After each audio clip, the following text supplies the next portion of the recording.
Today we go to Sri Maha Mariamman temple, or the 100-year plus temple in Matang.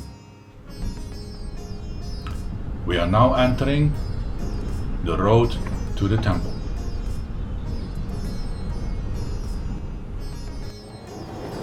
The parking costs Ringgit Malaysia 5 and it is guarded by the local community. Good morning. I am at the Mariamman temple in Matang area. Look what a beautiful sunrise we have this morning. We will go through a hilly area, see a few small shrines. The trip to the temple is 3,000 meters. This area is also called the 100-plus-year-old temple. It dated back all the way to the period of James Brooke, the White Rajah. When we are at the temple, I will give you some more details about this temple and how it was built and how it has been recovered. Let's go!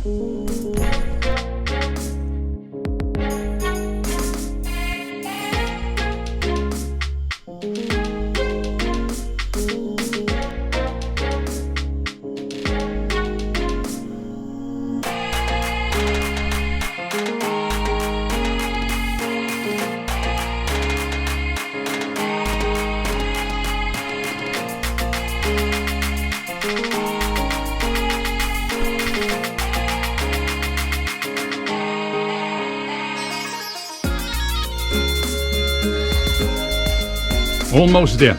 Another 500 meters. And we're there. I'm here at a tiny shrine, which is now, like I said, 500 meters. One thing, whenever you go into a temple or a shrine, take off your shoes. It's a must. Let's go to the temple. Good. I'm over here at the temple. In a short while we will go up, and as you can see here behind me, you have to take off your shoes and I make a special rack for it. It's mandatory, people, don't forget. According to the story over here, this temple has been here since 1997. That is the James Brooke period. Now, you can ask yourself, at that time actually, in the early days, in Sarawak there only were Malay and Dayaks and Chinese people. So where are these Indians coming from? So James Brooke, he decided one day to make a tea and coffee plantation over here, and for that he needed skilled workers. Now the best skilled workers for tea, and the closest one where the British are, was of course India. So the story goes that approximately 5,000 Indians came over here to work in this plantation for tea and coffee. Now the Brits, of course, they have something with tea. They want to have the copper. True. Even in Baltimore, the USA at that time, there was an issue with tea that caused a war. Or the separation basically between the USA and Britain. They also built the fastest tea clippers. That were sailing ships that were at that time had the fastest speed of all the sailing ships in the world, just to bring that tea up and down as quick as possible. Let's go up to this temple for a moment. So we're at the temple. Nice view from here, I must say. Now let's go back a bit to this temple. How is this temple? Of course, here was in the past a temple built by the Indians because they took their own religion with them and they also want to have their location where they can pray. Now in about, let's say 1910, 1912, the plantation over here started to get so deteriorated that they stopped with the tea and the coffee production. Now from those 5,000 people, it's been said that 2,000 people returned back home to India. The remaining stayed over here. Now over time, the jungle took back this place, this plantation, and one day there was a hunter, a hunter, he came over here and it was the rain, thunderstorms, and he lost his way and he found a tiny old place where he could shelter. The place was built with billion. I found some billion also in my compound house, and that was maybe 70, 80 years old, but still pristine. It's a very good and strong wood. So he was sitting there, sheltering overnight, and he found this tiny statue, like an elephant. We all know this is Ganesh. So he decided to take that Ganesh home. Then at night while he was sleeping, he got all kind of nightmares about this statue. Something like a Hollywood movie, you know, with these red eyes and going up and down and looking at him like this, you know. So he was really scared. So the next morning he came back over here to this hill and returned the statue of Ganesh. Went to his compound and of course talking to the people there, oh look what happened to me and blah blah blah, you know. Then it went from the compound, slowly the story went into the town of Kuching. It even had made the newspapers, Borneo Post. And then the Hindi community in Kuching, they said, oh, we know about this place. Our ancestors, our parents, our great-grandparents, they all talked about it. It's an Hindi temple down there. So what they decided to rebuild this temple here in this mountain. And I must say it is a beautiful place. Let's have a look. Okay, let's go inside.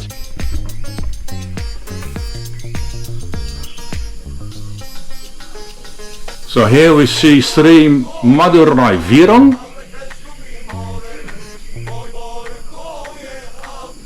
And on my left we have got Sri Katavarayan. Although I spent 5 years in India, I still have a bit difficulties with the names, I must say. It's not so easy to pronounce. So here we go a bit more further in. Now look up here.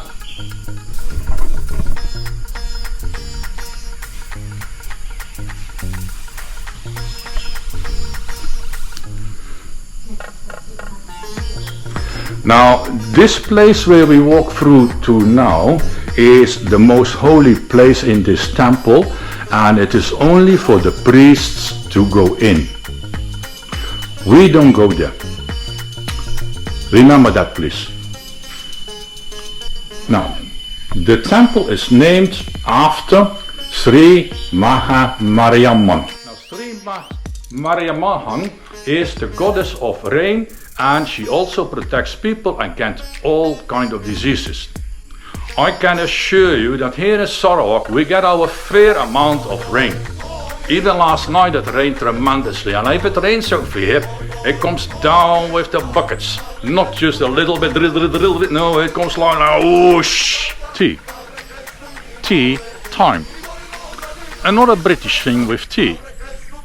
Now, high tea is basically a light dinner between 4 p.m. and 6 p.m. However, the hotels over here have high tea from 1 to 3 p.m. Just to let you know. Imagine you're a Brit and you want to go to the high tea in a hotel over there and you arrive at 4 p.m. Won't work. So, slowly I will go down the hill. This time I will cycle down. Cycling down will be a bit risky, so I would most likely most of the time I will just be hitting the brakes. The road is small, very dwindling, and there are leaves on the road which are wet at the moment, so there is a chance that you will slip. Let's go down the hill.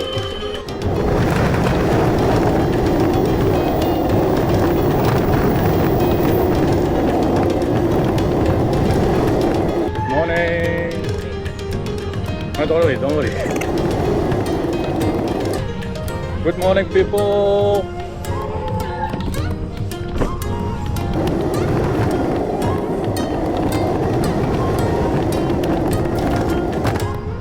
Morning.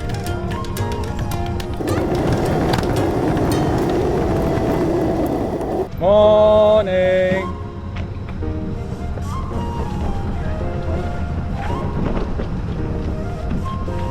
Morning.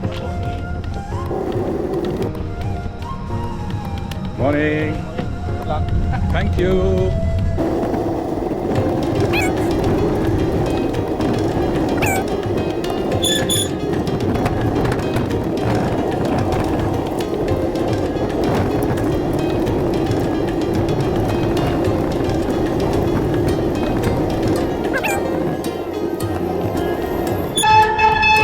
Morning.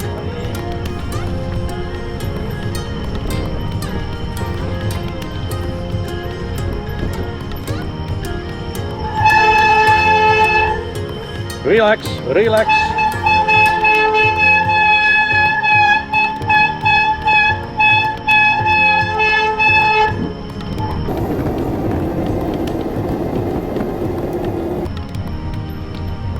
Good morning.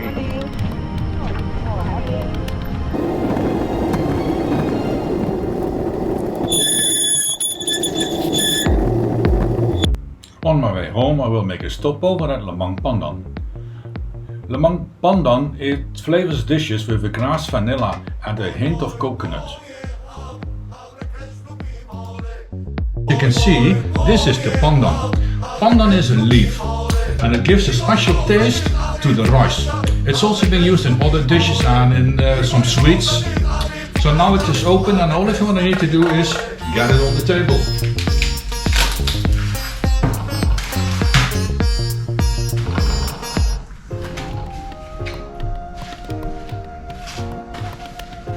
I cut it nicely in smaller pieces and then it goes in the container.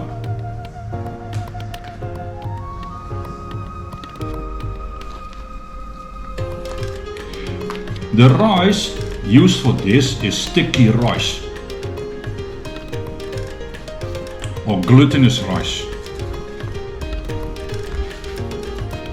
The top I remove. I put that on the side. Let me split it in 12. I put one piece aside. The other part I put over here. And I'll do the last final bit to remove the pandan leaf.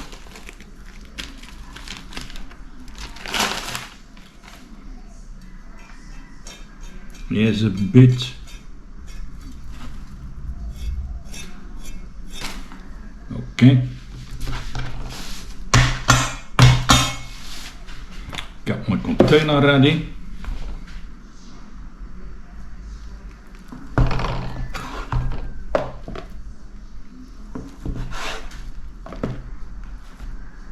Good. As you can see, it is nicely cut in the container, and now I'm going to put this part in the fridge. Then I left something for my lunch. At the same time, I bought at the shop some peanut sauce. Sauce Kuching in the local language, or sometimes they even call it satay sauce. It goes very nice with the Lemang Pandan. You can add some chicken to it, you can add some barbecue pork to it, and you have got a good meal. Good. This was the culinary experience for today. Time to enjoy my lunch. A bit of the chicken, a bit of the rice. You also can see it is kind of green, the chicken, the lemang.